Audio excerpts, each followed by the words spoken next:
Hi friends, welcome to Praveen sir classes. మొదటిసారి మన YouTube ఛానల్ని చూస్తున్న ప్రతి ఒక్క అభ్యర్థి ఇప్పుడే మన ఛానల్ని సబ్స్క్రైబ్ చేయండి. పోటీ పరీక్షలకు ప్రిపేర్ అవుతున్న ప్రతి ఒక్క అభ్యర్థిని దృష్టిలో ఉంచుకొని కరెంట్ అఫైర్స్ని డైలీ కరెంట్ అఫైర్స్ రూపంలో ప్రతిరోజు సాయంత్రం 7 గంటలకు మీకు అందిస్తూనే ఉన్నాను.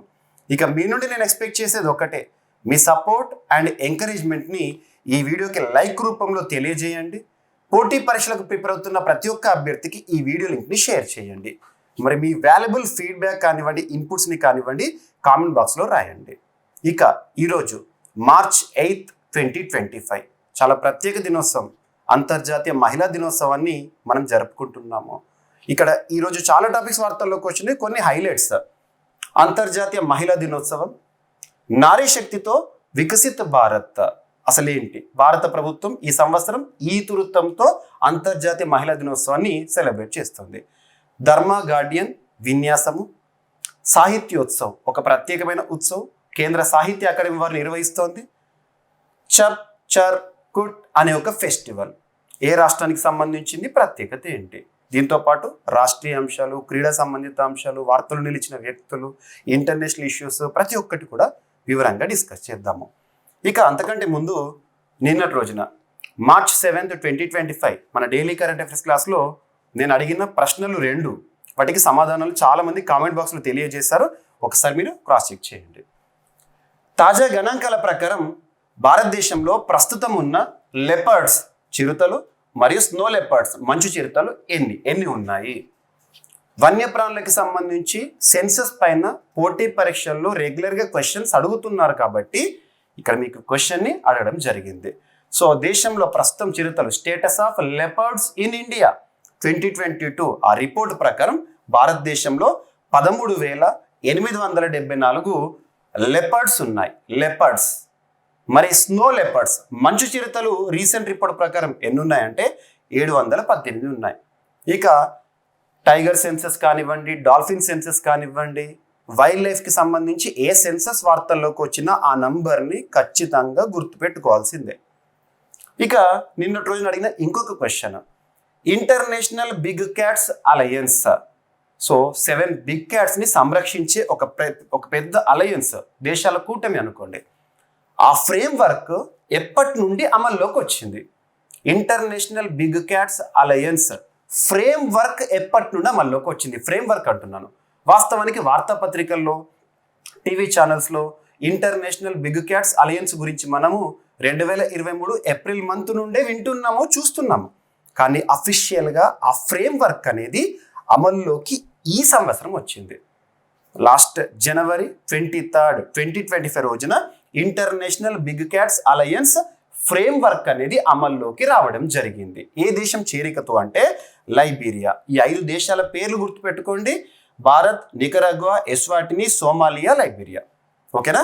సో ఇక్కడ మీకు ఈ ప్రశ్నకి సమాధానం ఇది. ఎస్, ఈరోజు ప్రశ్నకి కూడా సమాధానాన్ని కామెంట్ బాక్స్లో కామెంట్ రూపంలో తెలియజేయండి. వీడియో చివరిలో ప్రశ్న అడుగుతాను. ఓకేనా? సో ఇక ఈరోజు ఫస్ట్ టాపిక్ అంతర్జాతీయ మహిళా దినోత్సవం. అంతర్జాతీయ మహిళా దినోత్సవం, ఇంటర్నేషనల్ విమెన్స్ డే, ప్రత్యేక దినోత్సవం. ప్రపంచవ్యాప్తంగా మహిళల పట్ల లేదా మహిళా హక్కుల పట్ల లేదా మహిళా సాధికారత పట్ల లేదా లింగ సమానత్వం పట్ల అవగాహన తీసుకురావడానికి ఈ దినోత్సవాన్ని మనం చూస్తున్నాం. ప్రతి ఏటా కూడా మార్చ్ 8 రోజున చూస్తాము. మనకు చాలా డిక్లరేషన్స్ చరిత్ర పుటల్లో ఉన్నాయి. దాదాపు 30 years బీజింగ్ డిక్లరేషన్ 1995 లింగ సమానత్వం పైన, అలాంటివి మనం చూడాల్సి ఉంటుంది. బట్ ఇక్కడ డైరెక్ట్గా థీమ్ చూడండి. మహిళలకు సంబంధించి మన భారతదేశంలో రాజ్యాంగపరమైన హక్కులు కానివ్వండి, చట్టాలు కానివ్వండి, భారత ప్రభుత్వం మరియు మన రాష్ట్రాలు మహిళలకు సంబంధించి ఎటువంటి పథకాలను అమలు చేస్తున్నాయి, వీటి పట్ల ప్రత్యేకంగా అవగాహన పెంచుకోండి. ఎప్పుడైనా గుర్తుంచుకోండి, ఏదైనా ఒక డే థీమ్ వార్తల్లోకి వచ్చిందంటే ఒక పర్టికులర్ ఇష్యూ పైన ప్రపంచవ్యాప్తంగా లేదా దేశవ్యాప్తంగా లేదా ఒక ప్రాంతానికి సంబంధించి విస్తృత అవగాహన కల్పించడానికి. ఇక్కడ మహిళలకు సంబంధించి లింగ వివక్ష ఉండకూడదని, మహిళా సాధికారత సాధించాలని, ఎట్ ద సేమ్ టైం మహిళా హక్కులను రక్షించాలని, ఇటువంటివన్నీ కూడా అవగాహన కల్పించడానికి. మరి ఈ సంవత్సరం థీమ్స్ ఎప్పుడైనా గుర్తుంచుకోండి, ఇంగ్లీష్లోనే నేర్చుకోండి. మీరు తెలుగు మీడియం అభ్యర్థులైనా కూడా ఇంగ్లీష్లోనే గుర్తుంచుకోండి. ఎందుకు ఇన్నిసార్లు చెప్తున్నానంటే పోటీ పరీక్షల్లో ట్రాన్స్లేషన్ ఎర్రర్స్ని మనం చూస్తున్నాం. ఆ ట్రాన్స్లేషన్ ఎర్రర్స్ కారణంగా తెలుగు మీడియం అభ్యర్థులు మార్కులను కోల్పోతున్నారు. ఎంత ఫైట్ చేసినా కూడా ఇంగ్లీష్ మీడియం క్వశ్చన్ పేపర్ ఏదైతే ఉంటుందో దాన్నే ప్రామాణికంగా తీసుకుంటున్నామని చెప్పేసి పబ్లిక్ సర్వీస్ కమిషన్ వారు కోర్టులలో కూడా వాదిస్తున్నారు. కాబట్టి జాగ్రత్తగా ఉండండి. ఓకేనా? సో ఈ సంవత్సరం ఇచ్చిన థీమ్ మీనింగ్ అర్థం చేసుకోండి చాలు, కానీ ట్రాన్స్లేషన్ సెంటెన్స్ ఏదైతే సెంటెన్స్ మాత్రం రాసుకోకండి. ఇంగ్లీష్ సెంటెన్స్ రాయండి, లేదా ఏ లాంగ్వేజ్లో ఉంటే ఆ లాంగ్వేజ్లోనే థీమ్ని గుర్తుపెట్టుకోండి. ఇక్కడ ఇంగ్లీష్లో so for all women and girls rights, equality, empowerment. Rights అంటే హక్కులు, ఈక్వాలిటీ అంటే సమానత్వం, ఎంపవర్మెంట్ అంటే సాధికారత. దీనిపైన ఈ సంవత్సరం కేంద్రీకరించడం జరిగింది. ఇక క్యాంపెయిన్ థీమ్, క్యాంపెయిన్కి ఒక థీమ్ ఉంటుంది. క్యాంపెయిన్ థీమ్ ఏంటంటే యాక్సిలరేట్ యాక్షన్, అంటే వేగవంతం చేయండి. Accelerate action calls for rapid advancements in gender equality. లింగ సమానత్వం పైన ఇక అడ్వాన్స్మెంట్ మనం చూడాలి అని చెప్పేసి ఇది క్యాంపెయిన్ థీమ్. కానీ మనం ఎగ్జామినేషన్ పాయింట్ ఆఫ్ వ్యూ దీనిపైన క్వశ్చన్ అడగవచ్చు, గుర్తుపెట్టుకోండి. ఇక మరి మన భారత ప్రభుత్వం ఏ ఇతివృత్తంతో ఈ పర్టికులర్ డే, ఈ స్పెషల్ డేని సెలబ్రేట్ చేసుకోవడం జరుగుతుందంటే నారీ శక్తితో వికసిత భారత్. గుర్తుపెట్టుకోండి, నారీ శక్తితో వికసిత భారత్. వికసిత భారత్ 2047 మనం తరచూ వింటున్నాము. మనకు స్వాతంత్రం వచ్చి 100 సంవత్సరాలు ఉండబోతుంది. ఎప్పుడు 2047కి. అప్పటి వరకు మనం చాలా లక్ష్యాలు సాధించాల్సి ఉంది. సో ఈ సంవత్సరం ఇతివృత్తం ఏంటంటే నారీ శక్తితో వికసిత భారత్ అనే ఇతివృత్తంతో మన భారత ప్రభుత్వం ఈ పర్టిక్యులర్ డేని సెలబ్రేట్ చేయడం జరుగుతుంది. ఇక ఎగ్జామినేషన్ పాయింట్ ఆఫ్ వ్యూలో మనకు ప్రత్యేకంగా మహిళలకి సంబంధించి రాజ్యాంగపరమైన హక్కులు, మన దేశంలోనే అత్యున్నత చట్టమైన రాజ్యాంగంలో చాలా రైట్స్ ఉన్నాయి ఎక్స్క్లూజివ్గా విమెన్కి సంబంధించి. వాటిపైన అవగాహన పెంచుకోండి. ఉదాహరణకు చెప్తాను మీకు. ఆర్టికల్స్ ఏవైతే ఉంటాయో ఆర్టికల్ 14 సమానత్వానికి సంబంధించి, ఆర్టికల్ 15లో భాగంగా 15 క్లాస్ 3 మహిళలకు కల్పించే ప్రత్యేక సౌకర్యాలను వివక్షగా భావించకూడదని. నెక్స్ట్ వచ్చేసేసి భావ ప్రకటన స్వేచ్ఛ హక్కు అందరికీ వర్తిస్తుంది, అందులో మహిళలు. నెక్స్ట్ ఆర్టికల్ 39లో డి సమాన పనికి సమాన వేతనం, ఇలాంటివి కానివ్వండి. ఆర్టికల్ 42 పని ప్రదేశాల్లో ప్రత్యేక సౌకర్యాలు. నెక్స్ట్ ఆర్టికల్ 51A ప్రాథమిక విధుల్లో క్లాస్ ఈ మహిళలకు సంబంధించి. ఆర్టికల్ 243D మహిళలకు ముఖ్యంగా స్థానిక సంస్థల్లో కల్పించే రిజర్వేషన్ 1/3 మినిమం తగ్గకుండా సీట్లు కేటాయించడం, ఇటువంటి 33% తగ్గకుండా కేటాయించడం, ఇటువంటివి. సో మహిళలకు సంబంధించి దేశంలోని అత్యున్నత చట్టమైన రాజ్యాంగంలో ఏ ఆర్టికల్స్ ఉన్నాయి వాటికి సంబంధించి కానీ, భారతదేశంలో మహిళలకు సంబంధించి వర్తిస్తున్న చట్టాల గురించి కానివ్వండి, పథకాల గురించి కానివ్వండి, మనం ఎక్కువగా దృష్టి కేంద్రీకరిస్తే ఎగ్జామినేషన్ పాయింట్ ఆఫ్ వ్యూ ఎక్కువ మార్క్స్ స్కోర్ చేయొచ్చు. మీరు కన్సర్న్ సబ్జెక్ట్లో పాలిటీ పాయింట్ ఆఫ్ వ్యూ ఇవన్నీ కూడా మీకు ఐడియా ఉండొచ్చు, చట్టాలు కానివ్వండి ఇవన్నీ కూడా. ఓకేనా? సో ఇది నెక్స్ట్ వచ్చేసేసి ఈ పర్టికులర్ డే, ఈ పర్వదినాన్ని ఆధారంగా చేసుకొని చాలా కార్యక్రమాల్ని మనం చూస్తున్నాం. ఎక్స్క్లూజివ్గా విమెన్ సెంట్రిక్ ఇనిషియేటివ్స్ని కూడా చూస్తున్నాం, ప్రోగ్రామ్స్ని చూస్తున్నాం. ఈరోజు మీరు అబ్జర్వ్ చేసి ఉంటారు, సశక్త పంచాయతీ నేత్రి అభియాన్ అని చెప్పేసి న్యూఢిల్లీలో ఒక పర్టికులర్ ప్రోగ్రామ్ అనేది కండక్ట్ చేశారు. ఎవరి కోసం? మహిళల కోసం. ముఖ్యంగా పంచాయతీరాజ్ సంస్థల్లో కానివ్వండి, పంచాయతీలో కానివ్వండి, మహిళల రాజకీయ నైపుణ్యం పట్ల అవగాహన కల్పించడం, వారికి సాధికారత కల్పించడం ఆధారంగా పంచాయతీరాజ్ డిపార్ట్మెంట్ వారు న్యూఢిల్లీలో కేంద్ర ప్రభుత్వం నిర్వహించిన ఒక ప్రోగ్రామ్ సశక్త పంచాయతీ నేత్రి అభియాన్ న్యూఢిల్లీలో. ఓకేనా? సో ఇలాంటివి కూడా మనం చూడాల్సి ఉంటుంది. అంతేందుకు ఇప్పుడు కూడా చూడండి, సర్పంచ్ పతి అని చెప్పేసి ఇలాంటివి మన వార్తాపత్రికలు చూస్తూ ఉంటాము. సర్పంచ్ మహిళ అయినా కూడా ఆ గ్రామంలో పురుషుడే సర్పంచ్ అనే పేరుతో మన్నన పొందడం కానివ్వండి, ఇటువంటివి ఉండకూడదు. సో సమానత్వం, మహిళ సర్పంచ్ అయితే అధికారాలన్నీ మహిళే వినియోగించుకోవాలి, పురుషుడైతే పురుషుడు. కానీ కొన్ని గ్రామాల్లో నేటికి కూడా సర్పంచ్ పతి విధానాన్ని మనం చూస్తున్నాము. ఓకేనా? అటువంటి వాటి పట్ల అవగాహన కల్పించడం ఇవన్నీ కూడా. సో సశక్త పంచాయతీ నేత్రి అభియాన్ ఇది అంతర్జాతీయ మహిళా దినోత్సవం 2025 సందర్భంగా న్యూఢిల్లీలో ప్రారంభించబడింది. పంచాయతీరాజ్ సంస్థల మహిళా ప్రజాప్రతినిధుల కోసం ఈ ప్రోగ్రాం అనేది నిర్వహించారు. లక్ష్యం ఏంటి?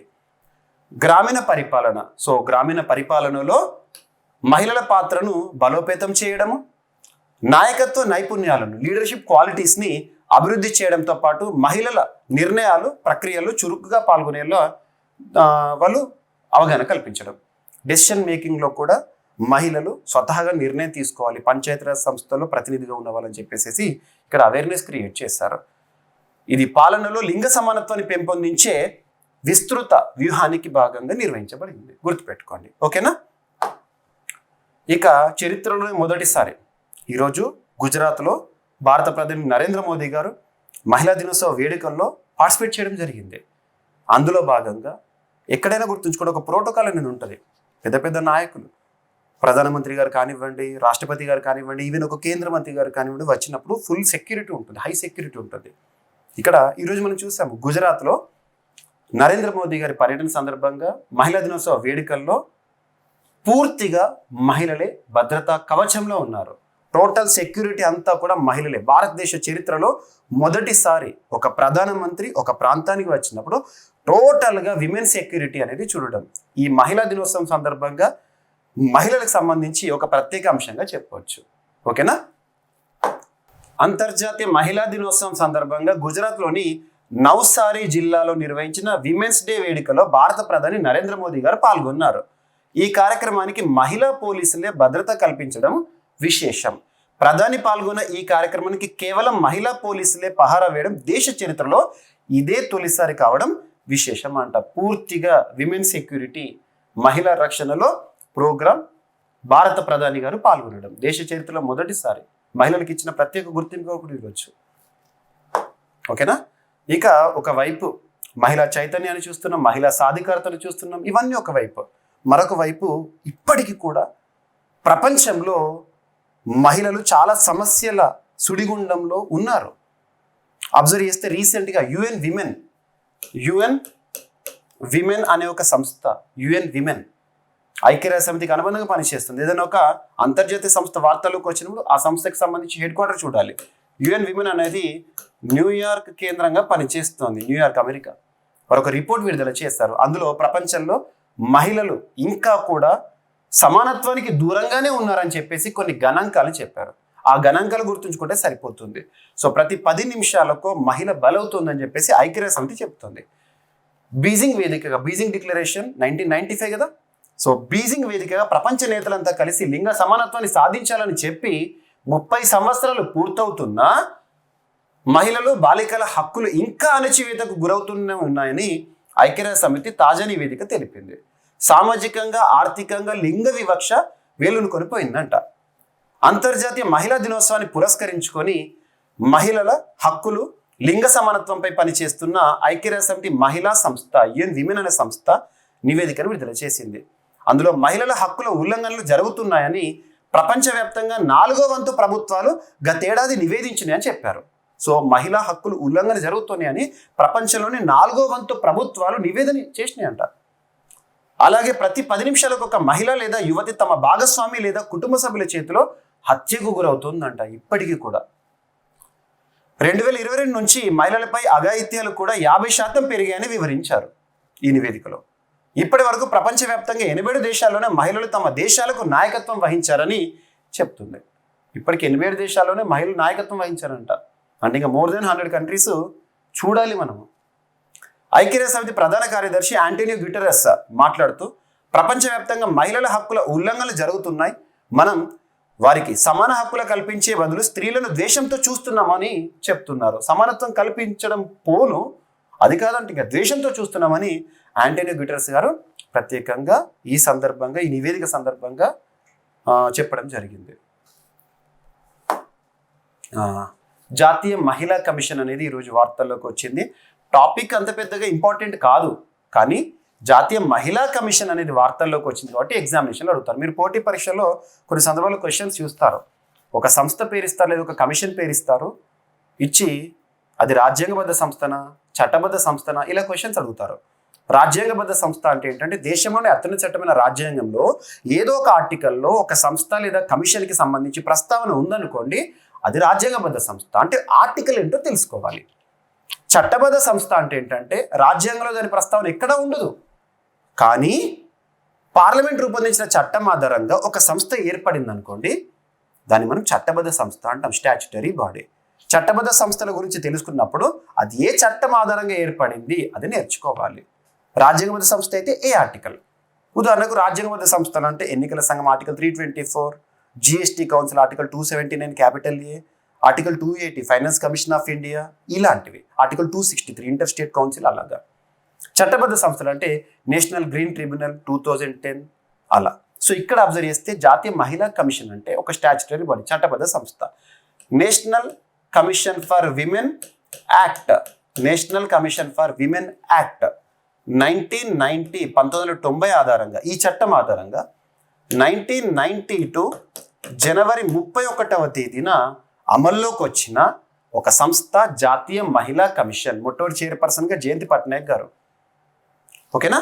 సో ఇప్పుడు జాతీయ మహిళా కమిషన్ ఎందుకు వార్తలోకి వచ్చిందంటే రీసెంట్గా జాతీయ మహిళా కమిషన్ ఒక పర్సన్ విషయంలో తీవ్రంగా స్పందించింది. ఆ పర్సన్ ఎవరంటే రణ్వీర్ అలబదియా. మీరు పేపర్లో చూసే ఉంటారు, వీడియోలో చూసే ఉంటారు, యూట్యూబ్ ఛానల్లో కూడా మీకు తెలిసే ఉంటారు, పాడ్కాస్ట్ల ద్వారా. కొన్ని వివాదాలకు దిగాడు ఇటీవల కాలంలో. అంతెందుకు, ఈ పర్సన్ విషయంలో సుప్రీంకోర్టు కూడా ఘాటుగా స్పందించింది. ప్రాథమిక హక్కుల్లో భావ ప్రకటన స్వేచ్ఛ హక్కు అనేది ప్రతి పౌరుడికి రాజ్యాంగం ఇస్తున్న హక్కు. కానీ దానిపైన సహేతుక ఆంక్షలు కూడా ఉంటాయి, రీజనబుల్ రెస్ట్రిక్షన్స్ కూడా ఉంటాయి అని ఈ పర్సన్ విషయంలో సుప్రీంకోర్టు కూడా స్పందించింది. ఈ పర్సన్ ఒక ప్రోగ్రామ్ కండక్ట్ చేస్తూ పిల్లలు, తల్లిదండ్రులు ఇలాంటి పనులు చేస్తున్నప్పుడు చూస్తే ఎలా ఉంటుంది ఇలాంటివి అడగడము, లేదా మహిళల పట్ల కొన్ని అనకూడని మాటలు మాట్లాడడం, ఇలాంటివి చేస్తున్నాడు ఆ ప్రోగ్రాం వేదికగా. ఆ ప్రోగ్రామ్ని నిషేధం చేయాలని చెప్పేసి చాలా సంస్థలు లేదంటే మేధావులు, ఉద్యమకారులు ఇటీవల ఉద్యమాలు కూడా చేస్తున్నారు. ఇటువంటి పరిస్థితి సుప్రీంకోర్టు చెప్పింది. ఆర్టికల్ 19 క్లాస్ 1 ఆధారంగా భావ ప్రకటన స్వేచ్ఛ హక్కును వాడుకోండి, ఎవరిని ఇతరు మీరు ప్రోగ్రామ్స్ కండక్ట్ చేయండి, కానీ మితిమీరితే మాత్రం ఖచ్చితంగా చర్యలు ఉంటాయని హెచ్చరించారు. అలా తరచు వార్తల్లోకి వస్తున్నారు. వివాదాస్పదం. ఇతన్ని తీవ్రంగా హెచ్చరికలు చేసింది జాతీయ మహిళా కమిషన్. సో జాతీయ మహిళా కమిషన్కు ఆ పర్సన్ క్షమాపణ చెప్పాడు. ఓకేనా. ప్రస్తుతం జాతీయ మహిళా కమిషన్ చైర్పర్సన్గా ఎవరున్నారు? విజయ రహత్కర్ గారు. సో విజయ రహత్కర్ గారు. సో వివాదాస్పద వ్యాఖ్యలు చేసిన యూట్యూబర్ రణ్వీర్ అలబదియా జాతీయ మహిళా కమిషన్కు క్షమాపణ లేఖను సమర్పించాడు. అలబదియాతో పాటు అపూర్వ ముఖిజా కూడా క్షమాపణ పత్రాన్ని ఇచ్చారు. ఓకేనా. తను నడుపుతున్న ఎవరు అలబదియా నడుపుతున్న యూట్యూబ్ ఛానల్ ఏంటంటే ఇండియాస్ గాట్ లేటెంట్ అనే ఒక షో, ఒక ప్రోగ్రామ్. అందులో చాలా వివాదాస్పదాలు ఇటీవల కాలంలో చూస్తున్నాము. ఓకేనా. నెక్స్ట్ వార్తలు నిలిచిన విన్యాసాలు. వార్తలు నిలుస్తున్న విన్యాసాలపైన లేదా రెగ్యులర్గా రిపీటెడ్గా వార్తలు నిలుస్తున్న అంశాలపైన మనం ప్రత్యేక శ్రద్ధ చూపాలి. వాటి నుండి ఎగ్జామినేషన్లో క్వశ్చన్స్ వస్తాయి. సో ఏదైనా ఒక విన్యాసం రక్షణ రంగానికి సంబంధించి మనం చదివేటప్పుడు ఏ టాపిక్స్ పైన ఫోకస్ చేయాలంటే వార్తలు నిలుస్తున్న విన్యాసాలు. ఇటీవల కాలంలో రక్షణ రంగానికి సంబంధించి అంతర్జాతీయ స్థాయిలో ఏదైనా నివేదికలు వార్తల్లోకి వచ్చిన, ఉదాహరణకు SIPRI report, Stockholm international peace research report అలాంటివి, లేదా గ్లోబల్ ఫైర్ ఇండెక్స్ ఇటువంటివి కానివ్వండి, లేదంటే మన రక్షణ రంగ అవసరాలు తీర్చుకోవడంలో భాగంగా రక్షణ రంగ దిగుమతులను చేపడుతున్నాం వాటిపైన కానివ్వండి, లేదా రక్షణ రంగ ఒప్పందాల గురించి కానివ్వండి, లేదంటే డిఫెన్స్ అక్విజిషన్ కౌన్సిల్ ఇటీవల వేటికి ఆమోద ముద్ర వేసింది, లేదంటే పూర్తి స్వదేశీ పరిజ్ఞానంతో మనం తయారు చేస్తున్న ఆయుధ వ్యవస్థ గురించి కానీ షిప్ల గురించి కానీ అడుగుతారు. సో ఇక్కడ ఎక్సర్సైజ్ వార్తలు నిలిచిన విన్యాసం.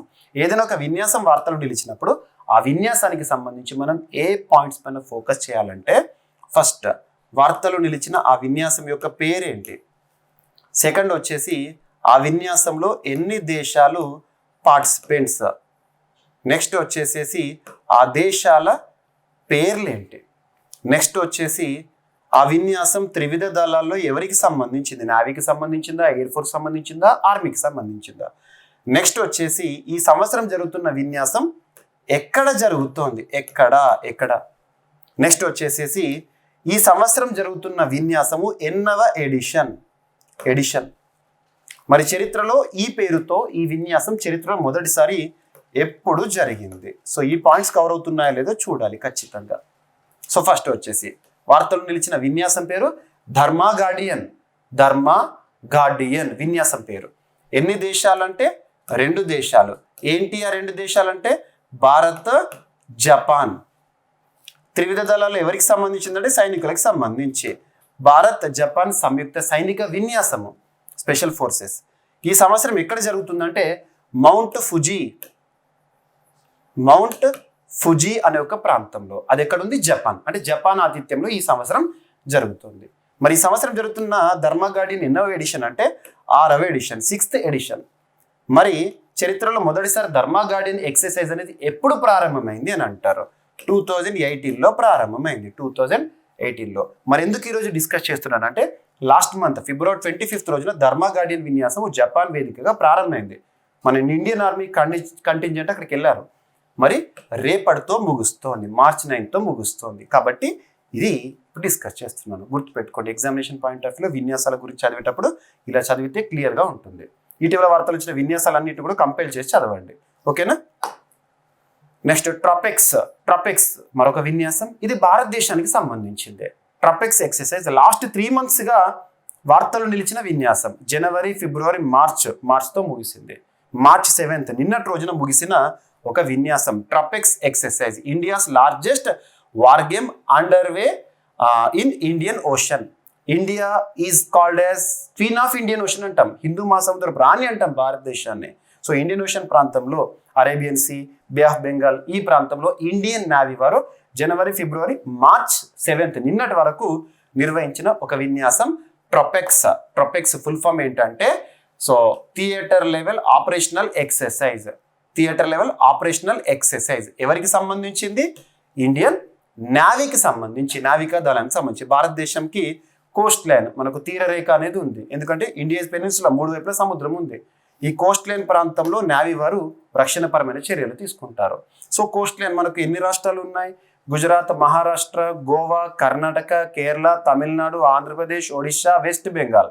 గుర్తుపెట్టుకోండి, ఎగ్జామినేషన్లో చాలాసార్లు అడిగారు, ఓకేనా? నెక్స్ట్ వార్తలు నిలిచిన ఒక సైక్లోన్, ఒక తుఫాన్. యాక్చువల్గా సైక్లోన్ అనకూడదు, ఇది సంభవించిన ప్రాంతం ఏంటంటే ఆస్ట్రేలియాకు ఈస్టర్న్ ఆస్ట్రేలియా సైడ్లో ఇటీవల ఇంపాక్ట్ చేస్తున్న ఒక తుఫాను. యాక్చువల్గా తుఫాన్లను అవి సంభవించే ప్రాంతం ఆధారంగా వివిధ పేర్లతో పిలుస్తారు. ఆస్ట్రేలియా ఈ ప్రాంతంలో విల్లీస్ అంటారు. సో ఇటీవల ఆల్ఫ్రెడ్ అనే ఒక తుఫాను ఆస్ట్రేలియా పైన ప్రభావాన్ని చూపించింది. ఈస్టర్న్ సైడ్ ఆఫ్ ఆస్ట్రేలియా, ఓకేనా? బ్రిస్బేన్ చాలా ఇంపాక్ట్ అయిపోయింది, ఓకేనా? అండ్ ఇక్కడ తుఫాన్లను అవి సంభవించే ప్రాంతం ఆధారంగా ఎలా పిలుస్తారో ఒకసారి చూడండి. So map important.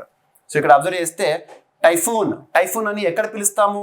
చైనా ఈ ప్రాంతంలో పిలుస్తాము. నెక్స్ట్ వచ్చేసేసి వెస్టర్న్ పసిఫిక్లో టైఫూన్ అంటాము. అండ్ ఆస్ట్రేలియా ఈ ప్రాంతము మనం చూసేది ఏంటంటే విల్లీస్ అంటాము. ఇండియన్ ఓషన్ ప్రాంతంలో సంభవించే తుఫాన్లను సైక్లోన్స్ అంటాము. నెక్స్ట్ వచ్చేసేసి అట్లాంటిక్ ఓషన్ మరియు ఈస్టర్న్ పసిఫిక్ ప్రాంతంలో సంభవించే వాటిని హరికేన్లు అంటాము, గుర్తుపెట్టుకోండి, ఓకేనా? ఇక ఇటీవల కాలంలో లాస్ట్ 6 monthsలో మనం వార్తల్లో చూసిన కొన్ని సైక్లోన్స్ చూడండి. ఇక్కడ ఏ ప్రాంతం పైన ప్రభావాన్ని చూపించింది? సైక్లోన్ ధన మన భారతదేశం, ముఖ్యంగా బే ఆఫ్ బెంగాల్లో. హరికేన్ హెలెన్, హరికేన్ అంటే మనకు అమెరికా, మెక్సికో ఈ ప్రాంతంలో USA. Hurricane Milton USA. Hurricane Oscar Cuba. Typhoon Trami Philippines పైన ప్రభావం చూపించింది. ఇవి ఇంపాక్టెడ్ కంట్రీస్. అండ్ నెక్స్ట్ వచ్చేసి typhoon Kongrey Philippines. Typhoon Bebinca China. Typhoon Yagi South East Asia, ముఖ్యంగా ఏ దేశాలపైన ప్రభావం అంటే వియత్నాం, థాయిలాండ్, లావోస్, మయన్మార్ దేశాలపైన, ఓకేనా?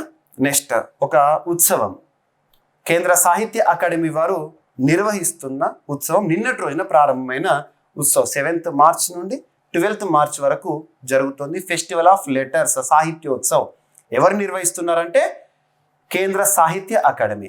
మరి ఈ సాహిత్యోత్సవ్ థీమ్ ఏంటి అని అడుగుతారు. Theme Indian literary traditions, heritage and evolution అనేది ఈ సంవత్సరం జరుగుతున్న సాహిత్యోత్సవ్ యొక్క theme. Indian literary traditions, literary అంటే సాహిత్య రంగానికి సంబంధించి, heritage and evolution. So Sahitya Akademi వార్షిక కార్యక్రమమైన, సో ప్రతి ఇయర్ చూస్తాము సాహిత్యోత్సవ్ను కేంద్ర పార్లమెంటరీ మరియు సాంస్కృతిక మంత్రిత్వ శాఖ, సాహిత్య రంగానికి సంబంధించి సాంస్కృతిక మంత్రిత్వ శాఖ, ప్రస్తుతం ఎవరున్నారు? గజేంద్ర సింగ్ షెకావత్ గారు ఉన్నారు. ఢిల్లీలో నిన్నటి రోజున ప్రారంభించారు March 7th. భారతీయ సాహిత్య సాంప్రదాయాలు, వారసత్వం, పరిణామం పేరుతో, అంటే ఇంతకుముందు మీకు చెప్పిన ఏదైతే థీమ్ ఇంగ్లీష్లో ఉందో ఆ థీమ్ని తెలుగులోకి ట్రాన్స్లేట్ చేశాను. చేయకండి, బట్ మీకు అర్థం అవడానికి ఇక్కడ చూపిస్తున్నాను. నిర్వహించిన ఈ ఉత్సవంలో 53 భాషల్లో రచనలు చేసే దాదాపు 53 లాంగ్వేజెస్లో ఆథర్స్ ఎవరైతే ఉంటారో, పోయిట్స్ ఎవరైతే ఉంటారో వాళ్ళని దాదాపు 22 మంది రచయితలు మరియు కవులు ఇతర ప్రముఖులు పాల్గొనడం జరిగింది. వివిధ సాహిత్య విషయాలపై 120 సమావేశాలు ఇందులో నిర్వహిస్తారు. ఇక సాహిత్య అకాడమీ నిర్వహిస్తుంది కదా స్టాక్ పాయింట్స్ లేదా జీకే పాయింట్స్. కేంద్ర సాహిత్య అకాడమీ ఎప్పుడు స్థాపితం అంటే మార్చ్ 12, 1954. అది ఎక్కడ ఉంది? రవీంద్ర భవన్, ఢిల్లీ. గుర్తుపెట్టుకోండి. అండ్ వార్తలు నిలిచిన ఒక ఫెస్టివల్స్ పైన ప్రత్యేక శ్రద్ధ చూపండి. డైరెక్ట్ ఫెస్టివల్ నేమ్ ఏంటి, ఏ ప్రాంతానికి సంబంధించి, దాని యొక్క ప్రత్యేకత ఏంటి, కల్చర్లో భాగంగా చూస్తాము. మీరు history, heritage, culture, recent updates అన్నీ చూడండి. సో మిజోరాం రాష్ట్రంలో ప్రతి ఏటా కూడా మనం చూసే ఒక ఫెస్టివల్ చాప్చర్ కుట్ అనే ఒక ఫెస్టివల్ ఇటీవల వార్తల్లోకి వచ్చింది. ఏ రాష్ట్రానికి సంబంధించి? మిజోరాం. నార్త్ ఈస్టర్న్ స్టేట్స్లో ఒకటి. కల్చర్, సంస్కృతికి సంబంధించి, యూనిటీ, వాళ్ళ ఐక్యతకి సంబంధించి, మరియు వాళ్ళ యొక్క ఇంటిగ్రిటీ, వాళ్ళ సమగ్రతకి సంబంధించింది. సో చాప్చర్ కట్ అనే ఫెస్టివల్ ఇటీవల వార్తల్లోకి వచ్చింది. ఏ రాష్ట్ర సంస్కృతిలో భాగమని అంటారు? సో గుర్తుపెట్టుకోండి, మిజోరాం. అండ్ ఒక ఫెస్టివల్ని ఇక్కడ యాడ్ చేశారు. ఫెస్టివల్ని చెప్పాను కదా, ఒక టెంపుల్ని ఇక్కడ యాడ్ చేశాను. ఎందుకంటే వార్తలు ఇచ్చిన ప్రాంతాలు ఇంపార్టెంట్. రీసెంట్గా భారత ప్రధాని నరేంద్ర మోదీ గారు పర్యటించిన టెంపుల్స్ కానీ, ప్లేసెస్ కానీ, వాటిపైన ఎగ్జామినేషన్ అడుగుతున్నారు. రీసెంట్గా ఉత్తరాఖండ్ రాష్ట్ర పర్యటనలో భాగంగా మార్చ్ 6, 2025 రోజున భారత ప్రధాని నరేంద్ర మోదీ గారు ఉత్తరకాశీ ప్రాంతంలో ఒక టెంపుల్ని విజిట్ చేశారు. ఆ టెంపుల్ పేరు ఏంటంటే Mukhwa temple, that is in news place. So prime minister Narendra Modi గారు అక్కడ ప్రత్యేక పూజలు నిర్వహించారు. ముఖ్వా టెంపుల్. సో గాడెస్ గంగాకి సంబంధించింది, గంగాదేవికి సంబంధించిన ఒక టెంపుల్. నెక్స్ట్, ఎడ్యుకేషన్ పైన రాష్ట్రాలు, కేంద్ర ప్రభుత్వం ఎలా ఖర్చు చేస్తుంది? ఖర్చు అంటేనే మనం బడ్జెట్లో భాగంగా, బడ్జెట్లో ఎంత అలొకేషన్స్ అయితే చేస్తామో అని పర్సెంటేజ్లో చూస్తాము. ఎడ్యుకేషన్ పైన రీసెంట్ బడ్జెట్ తీసుకుంటే, బడ్జెట్ 100% అనుకుంటే అందులో ఎంత శాతం విద్య పైన ఖర్చు చేస్తున్నాం రాష్ట్రాలు మరియు కేంద్ర బడ్జెట్లో? ఇక్కడ నివేదిక. సో ఇక్కడ అబ్జర్వ్ చేస్తే 2020-21లో రాష్ట్రాల బడ్జెట్లో, అన్ని రాష్ట్రాలకు సంబంధించి వ్యయం బడ్జెట్లో ఎంత పర్సెంట్ ఖర్చు చేస్తున్నారంటే 2.7. మరి కేంద్రం వచ్చేసి 0.4% అంట. రీసెంట్ 2024-2025 గణాంకాల ప్రకారము 2.6. రాష్ట్రాలు విద్య పైన చేస్తున్న ఖర్చు 2.6% అయితే కేంద్రం 0.3 అంట. 0.3, 0.4కి మించట్లే అని చెప్పేసి రీసెంట్గా చాలా వరకు కొన్ని విమర్శలు కూడా చూస్తున్నాము. ఓకేనా? బడ్జెట్ పత్రాలు రిజర్వ్ బ్యాంక్ గణాంకాల ఆధారంగా ఇది చెప్పడం జరుగుతుంది. జాతీయ విద్యా విధానం ప్రకారం 6% of GDP should be spent on educated related activities అని చెప్పి చెప్తారు. ఓకేనా? 6% ప్రామాణికంగా తీసుకోవాలి. ఇక వార్తలు నిలిచిన ఒక స్పీసీస్, వార్తలు నిలిచిన జీవజాతులు కానివ్వండి, లేదా వైరసే కానివ్వండి, బ్యాక్టీరియానే కానివ్వండి, వృక్ష జాతులే కానివ్వండి, ఏదైనా వార్తల్లోకి వచ్చిందంటే దాని యొక్క సైంటిఫిక్ నేమ్ చూడండి. ఎందుకు వార్తల్లోకి వచ్చింది? ఏదైనా న్యూగా ఒక ప్రాంతంలో కనుగొనబడుతూ వార్తల్లోకి వచ్చిందా, ఎక్కడ కనుగొనబడుతూ వార్తల్లోకి వచ్చింది, ఏ శాస్త్రవేత్తలు దానిపైన పరిశోధన చేస్తున్నారు. సో ఇక్కడ అబ్జర్వ్ చేస్తే క్రాసోలేబియం ద్వితీయే అనేది ఇటీవల వార్తల్లోకి వచ్చింది. అది ఏంటి అంటారు? ఒక స్నేక్ స్పీసీసా లేదా ఫ్రాగ్ స్పీసీసా ఇలా అడుగుతారు. ఇది నిమటోడా స్పీసీస్ గుర్తుంచుకోండి. ఇటీవల వార్తల్లో నిలిచిన ఒక స్పీసీస్, దాని పేరేంటి? క్రాసోలేబియం ద్వితీయే. జూలాజికల్ సర్వే ఆఫ్ ఇండియా వారు ఇటీవల ఒడిశాలోని ఒక డిస్టిక్లో, కియోంజర్ అనే ఒక డిస్టిక్లో ఈ నిమటోడా న్యూ స్పీసీస్ని గుర్తించడం జరిగింది. ప్రముఖ శాస్త్రవేత్త ధృతి బెనర్జీ గారి పేరులో ధృతి ఉంటుంది కదా, ఆ పేరుని ఇక్కడ జోడించారు.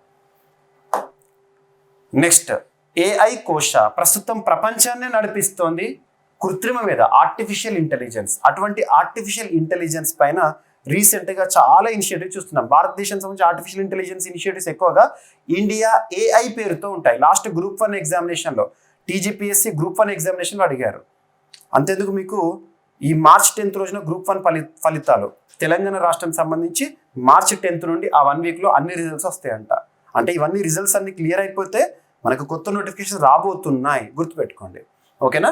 సో ఏఐ కోశ అనేది ministry of electronics and information technology concern మినిస్టర్గా ఉన్న అశ్విని కుమార్ వైష్ణవ్ గారు నిన్నటి రోజున ఒక ప్లాట్ఫామ్ని లాంచ్ చేస్తారు. కృత్రిమ మేధకు సంబంధించి ఆల్ ఇన్ వన్ ప్లాట్ఫామ్ నిన్నటి రోజున మార్చ్ 7 రోజున. సో దీని యొక్క ఉద్దేశం ఏంటంటే providing the resources and tools related to ఏఐకి సంబంధించి. ఇక మన రాష్ట్రీయ అంశాల్లో భాగంగా ఆంధ్రప్రదేశ్ రాష్ట్రానికి సంబంధించి సో గుడ్ గవర్నెన్స్లో భాగంగా రీసెంట్గా వాట్సాప్ గవర్నెన్స్ అనే ఒక టాపిక్ని మనం చూస్తున్నాం. వాట్సాప్ గవర్నెన్స్, వాట్సాప్ ద్వారా ప్రభుత్వ రంగానికి సంబంధించి అన్ని సేవలు, గవర్నమెంట్ సర్వీసెస్ని అందించడానికి ఆంధ్రప్రదేశ్లో కూటమి ప్రభుత్వం ఇనిషియేట్ తీసుకుంది. జనవరి 30th రోజున ఈ సర్వీసెస్ని ప్రారంభించారు. మొదటగా 161 సర్వీసెస్ని అందించారు. రీసెంట్ లాస్ట్ 2 days బ్యాక్ మనం చూసాము, ఆ సర్వీసెస్ని 200 సేవలకు పెంచారు. 200 సర్వీసెస్ త్రూ వాట్సాప్ గవర్నెన్స్ అని చెప్పేసి నారా లోకేష్ గారు జనవరి 30th రోజున ఈ వాట్సాప్ గవర్నెన్స్ ప్రారంభించారు. వాట్సాప్ గవర్నెన్స్ పేరు ఏంటి అంటారు? మన మిత్ర. పేరు గుర్తుపెట్టుకోండి. నెక్స్ట్, తెలంగాణ రాష్ట్రంలోని హైదరాబాద్ వేదికగా ఒక ప్రత్యేకమైన సదస్సు ఆక్వాకి సంబంధించి ఫిషరీస్ స్టార్టప్ కాంక్లేవ్ 2.0 ఈరోజు మార్చి 8 రోజున concern ministry of fisheries animal husbandry, ప్రస్తుతం ఎవరు కన్సర్న్ మినిస్టర్గా విధులు నిర్వర్తిస్తున్నారు? శ్రీ రాజీవ్ రంజన్ సింగ్ గారు ఈరోజు హైదరాబాద్లో ఫిషరీస్ స్టార్టప్ కాంక్లేవ్ 2.0ని ఇనిషియేట్ చేయడం జరిగింది. మినిస్ట్రీ ఆఫ్ ఫిషరీస్ పరిధిలోని అంశము. సో ఫిషరీస్ లేదా ఆక్వా రంగంలో పనిచేస్తున్న స్టార్టప్స్కి సంబంధించి ప్రత్యేకమైన సదస్సుగా గుర్తుపెట్టుకోండి. హైదరాబాద్ వేదికగా జరిగిన ఒక సదస్సు. నెక్స్ట్, క్రీడలకి సంబంధించి భారతదేశంలో ministry of sports and youth affairs ఒక మంత్రిత్వ శాఖ ఉంది. ఆ మంత్రిత్వ శాఖ పరిధిలో ఖేలో ఇండియా గేమ్స్ని మనం నిర్వహించడం చూస్తూ ఉన్నాము. So Khelo India para games, so para క్రీడాకారులకి సంబంధించి Khelo India para games 2025 New Delhi వేదికగా ప్రారంభం కాబోతోంది. మార్చి 20th నుండి 27 వరకు షెడ్యూల్ వార్తల్లోకి వచ్చింది. 6 ఫీల్డ్స్లో లేదా 6 ఈవెంట్స్లో ఈ ఖేలో ఇండియా పారా గేమ్స్ నిర్వహణని చూడబోతున్నాము. ఏ క్రీడలు అంటే పారా ఆర్చరీ, పారా అథ్లెటిక్స్, పారా బ్యాడ్మింటన్, పారా పవర్ లిఫ్టింగ్, పారా షూటింగ్, పారా టేబుల్ టెన్నిస్. ఈ 6 ఈవెంట్స్ కూడా గుర్తుపెట్టుకోండి. మన్సుఖ్ మాండవీయ గారు ప్రస్తుతం కన్సర్న్ మినిస్టర్గా ఉన్నారు. Ministry of sports and youth affairs union మినిస్టర్గా విధులు నిర్వర్తిస్తున్నారు. ఓకేనా? నెక్స్ట్, వార్తలు నిలిచిన ఒక పర్సన్ క్రీడలకు సంబంధించి ఇటీవల మరణిస్తూ వార్తల్లోకి వచ్చారు. సో ఎవరైనా ఒక వ్యక్తి మరణిస్తూ వార్తల్లోకి వచ్చారంటే వారు ఏ ప్రాంతానికి సంబంధించింది చూడాలి. మీరు ఏ ప్రాంతం అంటే ఆస్ట్రేలియా దేశానికి చెందిన ఒక లెజెండ్ ప్లేయర్ అంటున్నా, ప్లేయర్ అంటే క్రీడారంగం. ఏ క్రీడకి సంబంధించిన వారు? టెన్నిస్. సో టెన్నిస్ దిగ్గజం ఇటీవల మరణిస్తూ వార్తల్లోకి వచ్చారు. వృద్ధాప్య సమస్యలు మరియు అనారోగ్య సమస్యల కారణంగా మరణిస్తూ వార్తల్లోకి వచ్చారు. తన పేరు ఏంటి అంటారు? ఫ్రెడ్ స్టోలే. ఇటీవల మరణిస్తూ వార్తల్లోకి వచ్చారు ఫ్రెడ్ స్టోలే. ఏ రంగానికి సంబంధించిన వ్యక్తి, ఏ దేశానికి సంబంధించిన వ్యక్తి అంటారు? గుర్తుపెట్టుకోండి. శ్రీ అజయ్ బాడు గారు ఇటీవల నియామకం ద్వారా వార్తల్లోకి వచ్చారు. సింగిల్ లైన్లో గుర్తుపెట్టుకోవాల్సిన అంశము. సో శ్రీ అజయ్ బడు గారు appointed as new CEO, chief executive officer of government ఈ మార్కెట్ ప్లేస్కి న్యూ CEOగా ఇటీవల ఎవరు నియమితులవుతూ వార్తల్లోకి వచ్చారంటే శ్రీ అజయ్ బడు గారు. పేరు గుర్తుపెట్టుకోండి, సరిపోతుంది. ఓకేనా? ఇక ఈరోజు ప్రశ్న ప్రతి ఒక్కరు కూడా కామెంట్ బాక్స్లో తెలియజేయండి. అండ్ ఈ వీడియోకి సంబంధించి ఫీడ్బ్యాక్ కూడా, మీ వాల్యుబుల్ ఫీడ్బ్యాక్, మీ ఇన్పుట్స్ని కూడా కామెంట్ బాక్స్లో రాయండి. సో ఇక్కడ నేటి ప్రశ్న, 2025 ప్రిట్జ్కర్ పురస్కార గ్రహీత ఎవరు? ఏ దేశానికి సంబంధించిన వారు? ప్రిట్జ్కర్ పురస్కారాన్ని ఏ రంగంలో ప్రదానం చేస్తారు? ఓకేనా? ఇది నేటి ప్రశ్న. ఈరోజు అంశాలను ర్యాపిడ్గా చూస్తే, అంతర్జాతీయ మహిళా దినోత్సవం 2025 థీమ్ ఏంటి, ప్రత్యేకతలు ఏంటి? మరి మహిళా దినోత్సవం సందర్భంగా సశక్త పంచాయతీ నేత్రి అభియాన్ ఈ ఇనిషియేటివ్ యొక్క ఉద్దేశం ఏంటి? నెక్స్ట్, చరిత్రలో తొలిసారి నరేంద్ర మోదీ గారికి భద్రతా కవచంలో మహిళలు, అంతర్జాతీయ మహిళా దినోత్సవ ప్రత్యేకత. అండ్ ప్రతి 10 నిమిషాలకు ఒక మహిళ బలవుతుంది అని చెప్పేసి ఐక్యరాజ్య సమితి నివేదిక, UN Women. అండ్ జాతీయ మహిళా కమిషన్కి క్షమాపణలు చెప్పిన రణ్వీర్ అలబదియా. నెక్స్ట్, ధర్మా గార్డియన్ ఎక్సర్సైజ్ రేపటితో ముగుస్తోంది అని చెప్పేసి మార్చి 9th. ట్రొపెక్స్ ఎక్సర్సైజ్ మార్చి 7th ముగిసిన ఒక విన్యాసం. అండ్ సైక్లోన్ ఆల్ఫ్రెడ్ ఇటీవల వార్తల్లోకి వచ్చింది. ఏ ప్రాంతం పైన ప్రభావాన్ని చూపుతోంది? అండ్ ఇటీవల వార్తల్లో నిలిచిన సైక్లోన్స్ని చెప్పాను. నెక్స్ట్, సాహిత్యోత్సవ్ కేంద్ర సాహిత్య అకాడమీ వారు నిర్వహిస్తున్న ఒక ప్రత్యేకమైన సాహిత్య వేడుక. ఓకేనా? అండ్ మిజోరాం రాష్ట్రంలో వాళ్ళ కల్చర్ రిలేటెడ్ ఫెస్టివల్ ఒకటి వార్తల్లోకి వచ్చింది, చాప్చర్ కుట్ అనే ఒక ఫెస్టివల్. అండ్ ముఖ్వా టెంపుల్ ఇటీవల వార్తల్లోకి వచ్చింది. ప్రధానమంత్రి నరేంద్ర మోదీ గారి పర్యటన సందర్భంగా ఏ రాష్ట్రంలో ఉందంటే ఉత్తరాఖండ్ రాష్ట్రంలో. అండ్ విద్యపై చేస్తున్న ఖర్చు ఏంటి అని చెప్పేసి ఇటీవల విడుదలైన కొన్ని గణాంకాలు. అండ్ క్రాసోలేబియం ద్వితీయే ఇటీవల వార్తల్లోకి వచ్చిన ఒక న్యూ స్పేసిస్ నెమటోడాకి సంబంధించింది. అండ్ ఏఐ కోశ ఆర్టిఫిషియల్ ఇంటెలిజెన్స్ సంబంధించిన ఒక ఆల్ ఇన్ వన్ ప్లాట్ఫామ్ నిన్నటి రోజున ministry of electronics and information technology concern minister Ashwini Vaishnaw గారు లాంచ్ చేశారు. అండ్ మన మిత్ర వాట్సాప్ గవర్నెన్స్ ఆంధ్రప్రదేశ్ రాష్ట్రంలో మరిన్ని సేవలు. ఫిషరీస్ స్టార్టప్ కాంక్లేవ్ 2.0 హైదరాబాద్ వేదికగా ఈరోజు మార్చి 8 రోజున ప్రారంభమైంది. Khelo India para games schedule వార్తల్లోకి వచ్చింది. అండ్ ఫ్రెడ్ స్టోలే ఒక క్రీడాకారుడు ఆస్ట్రేలియా టెన్నిస్ దిగ్గజం మరణిస్తూ వార్తల్లోకి వచ్చారు. శ్రీ అజయ్ బాడు గారు ఇటీవల వార్తల్లోకి వచ్చిన నియామకం ద్వారా వార్తల్లోకి వచ్చిన వ్యక్తి CEO ఆఫ్ గవర్నమెంట్ ఈ మార్కెట్ ప్లేస్. అండ్ నేటి ప్రశ్న. సో ప్రతి ఒక్కరూ వీడియోని లైక్ చేయండి, మీ ఫ్రెండ్స్ అందరికీ ఈ వీడియో లింక్ని షేర్ చేయండి. రేపటి క్లాస్తో మళ్ళీ కలుద్దాము. Thank you.